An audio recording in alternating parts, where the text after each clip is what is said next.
Oi, pessoal!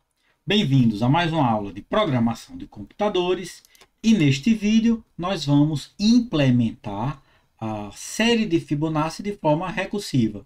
É uma função conhecida na matemática que tem como característica sua definição recursiva.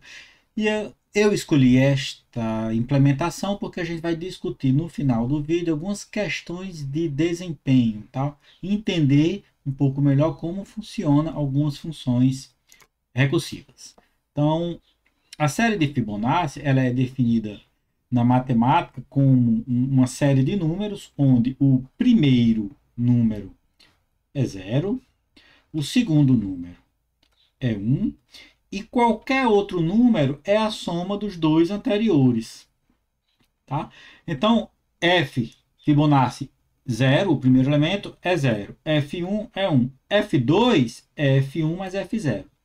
F3 é F1 mais F2. F4 é F2 mais F3. E assim sucessivamente. Então, F2 é 0 mais 1, que é 1. F3 é 1 mais 1, que é 2. F4 é 1 mais 2, que é 3. E assim sucessivamente. É uma série infinita onde os números crescem. Essa figura ao lado, ela representa a área formada por quadrados baseados no número da série de Fibonacci. E isso tem um fator interessante, porque estudos mostram que esses números eles estão bem presentes na natureza. Tá? E como eles estão presentes? Entre outras coisas, boa parte das dimensões do ser humano ele segue proporções do número de Fibonacci. Tá? O crescimento de plantas segue proporções do número de Fibonacci. O caracol é um exemplo clássico, quando a gente desenha aqui, apresenta o caracol. Então isso aí é uma questão, é uma série importante na matemática e serve para muitas coisas, também conhecida como número dourado, são proporções douradas. Tá? Considerando a definição, então a gente consegue definir uma função recursiva onde nós temos dois casos de base. Então a primeira característica é que agora, ao invés de um caso de base, nós temos dois casos de base. Ok?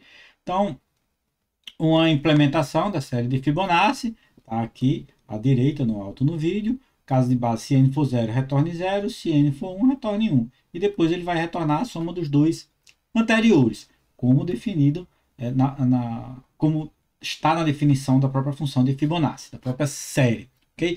E aí, como é que isso funciona na chamada de função? Quando a gente implementa essa função, eu faço lá, por exemplo, Fibonacci de 5. Fibonacci de 5, n aqui vai ser 5, não é 0, não é 1, ele vai retornar essa soma, Fibonacci de 4 mais Fibonacci de 3. E aí a gente tem duas chamadas aqui. Primeiro, a gente vai considerar que ele faz a da esquerda primeiro, e depois ele vai fazer a da segunda, considerando que o Python lê a expressão aritmética da esquerda para a direita. Então ele vai realizar uma chamada aqui que é Fibonacci de 4. E aí Fibonacci de 4 vai ser executada em uma outra área de memória.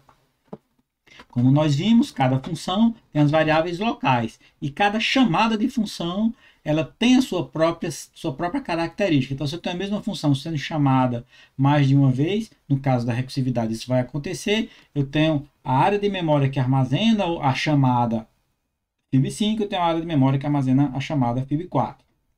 Enquanto ela está em execução, ela ocupa uma área de memória. Beleza. A FIB4 agora vai fazer FIB3 mais FIB2. E aí, primeiramente, ele vai chamar da esquerda, a gente está considerando da esquerda, FIB3. Chamou FIB3, é FIB2 mais FIB1.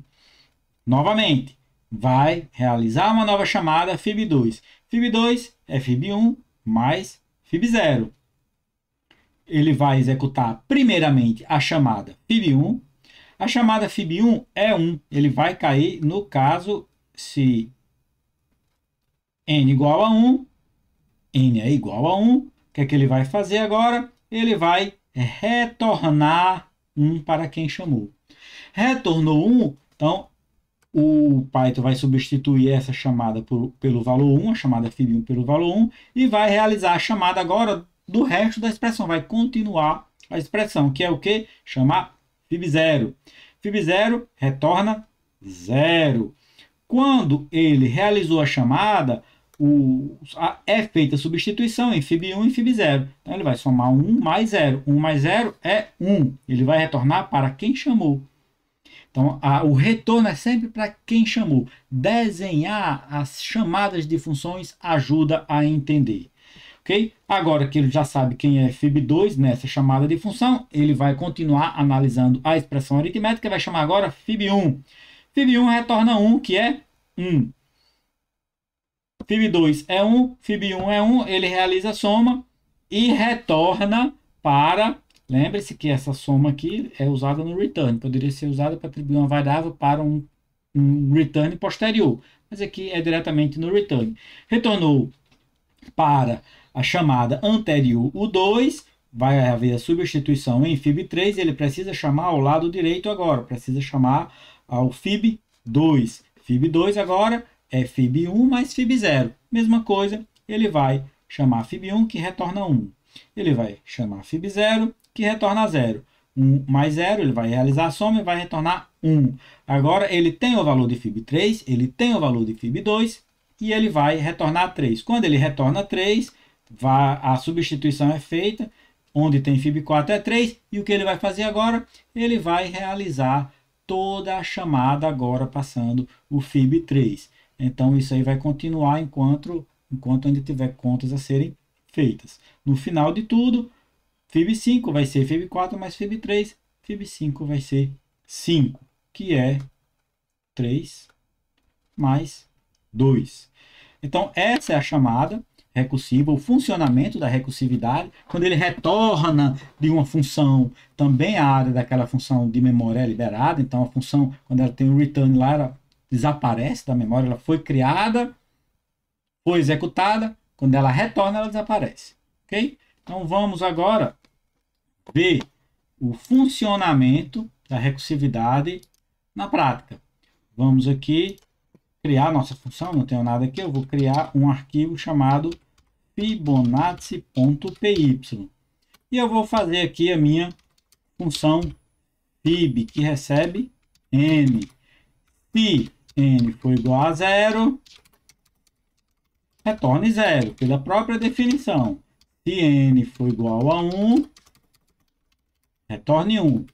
E aí, bom, o que a gente pode fazer, eu vou chamar aqui de x, a gente pode dizer fib n-1 mais fib n-2. Tá?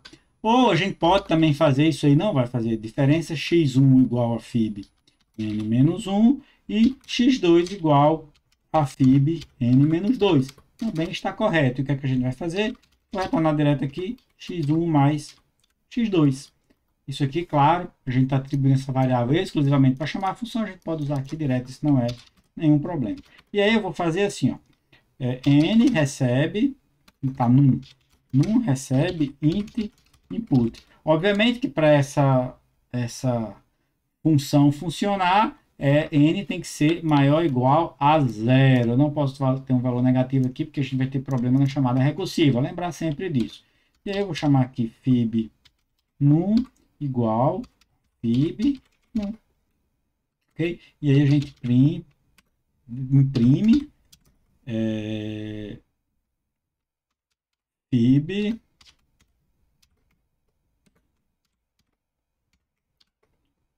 índice tal recebe fib num.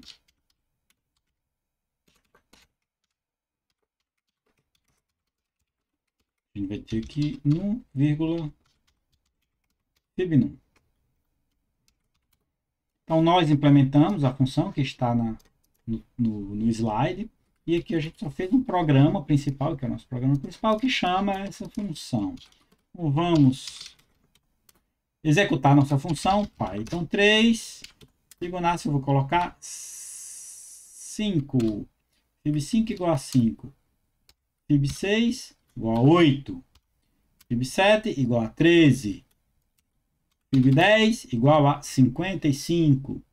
Okay? Então, aparentemente, nosso programa está certo. Vocês podem verificar realizando a soma manualmente. A gente só vai ter um pequeno problema aqui. Vou colocar aqui 15. Aparentemente normal. 20. aparentemente normal, 30. Vocês perceberam que houve um tempinho maior para cálculo do 30? Vou colocar agora 31. Observe que está começando a ficar lento. Se eu colocar 33, já fica bastante perceptível essa demora. Se eu colocar 35, poxa, está demorando muito. Se eu colocar 38, isso aí é um problema. Demora bastante. Tá? Isso realmente é uma característica da forma como a função Fibonacci trabalha. A gente não vai entrar em detalhes. O nosso objetivo não é otimizar, mas é apenas para vocês saberem que existem já duas situações do uso de função recursiva com problema. A gente viu no vídeo anterior a questão da profundidade quando a gente colocou um número muito alto, tá? Então, esses dois problemas a gente vai discutir nos próximos vídeos. Da profundidade, quando a gente colocou um número muito alto, que é muitas chamadas recursivas, e o desempenho no caso do Fibonacci. O desempenho no caso do Fibonacci, a gente não vai realmente trabalhar com ele, tá? O que acontece é que o Fibonacci, ele realiza muitos cálculos. A gente viu que para cada vez ele chama duas vezes. Quando você faz as contas, você vê que é muitas chamadas, muitas, tá? Só ter tudo informação exponencial, essas chamadas, isso aí vocês vão ver posteriormente em outras disciplinas, em outros lugares, tá? De qualquer forma, para aqueles que são curiosos, existem duas técnicas de otimização que resolvem esse problema, que a gente não vai tratar nessa disciplina, a gente não vai tratar nesse semestre, que é o de memorização. Um link tem em inglês, não, eu coloquei o link da Wikipédia para facilitar, tá? Não tem em português. E programação dinâmica. Programação dinâmica, uma das técnicas, programação dinâmica tem duas abordagens, uma das abordagens de programação dinâmica utiliza memorization. Okay? Então, só para vocês ficarem sabendo, não se preocupem com otimização, a preocupação da gente é trabalhar com funções recursivas. Esse vídeo a gente fica por aqui e no próximo vídeo nós vamos trabalhar com funções recursivas em listas. A gente se encontra no próximo vídeo. Até lá!